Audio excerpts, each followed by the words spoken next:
सुप्रभात बच्चों, कैसे हैं आप सब?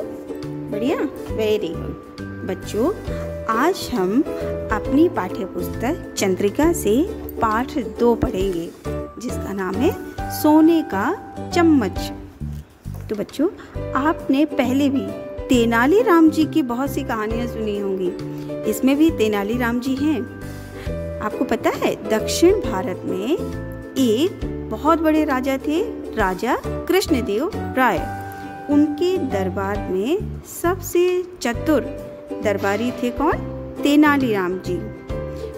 तेनालीराम जी अपनी बुद्धि के कारण, तेज बुद्धि के कारण बड़ी से बड़ी समस्या का समाधान चुटकियों में निकाल लेते थे। एक बार क्या हुआ, राजा कृष्णदेव राय ने कुछ मेहमानों को अपने यहाँ भोजन पर बुलाया। सभी मेहमान खुशी खुशी आए और भोजन करने लगे। अब राजा के घर में भोजन की व्यवस्था थी, तो उन्होंने सोने के बर्तनों में उन्हें खाना परोसा मेहमानों को।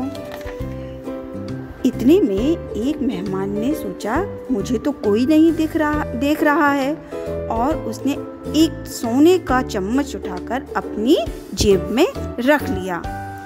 ऐसा करते हुए तेनालीराम और राजा कृष्णदेव ने देख लिया था।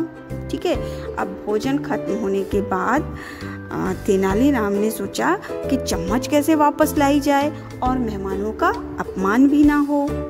तेनालीराम जी ने कहा, अब आप सभी मेहमानों को मैं एक जादू दिखाने वाला हूँ, और उन्होंने एक सोने की चम्मच उठाकर अपने पॉकेट में रख लिया।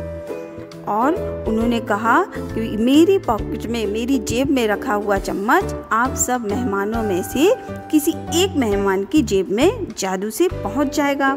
और तेनालीराम सारे मेहमानों के पास बारी बारी से गए और कुछ कान में बुदबुदाने लगे, और जिस मेहमान ने जेब में चम्मच रखा था उसके पास भी गए और उन्होंने कहा, कुछ उसके पास भी जाकर के कान में बोले, और फिर बोले, भाई मेरा जादू कहता है कि चम्मच आप ही की जेब में है।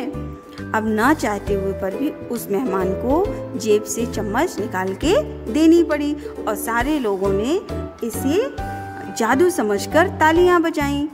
और चम्मच चुराने वाले मेहमान ने ताली नहीं बजाई, चुपचाप चम्मच निकाल करके दे दी।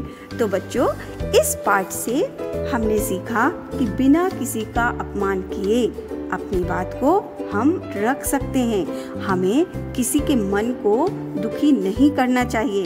जैसे तेनालीराम जी ने चम्मच चुराने वाले से कैसे चतुराई से चम्मच वापस ले ली और किसी को पता भी नहीं चला। तो बच्चों, ये थी आपकी सोने का चम्मच कहानी। ठीक है, ये सब आपने समझा, और इसके क्वेश्चन आंसर और बुक एक्सरसाइज मैं आपको व्हाट्सएप ग्रुप पर भेज दूंगी। ठीक है, thank you class, have a nice day बच्चों, बाय बाय।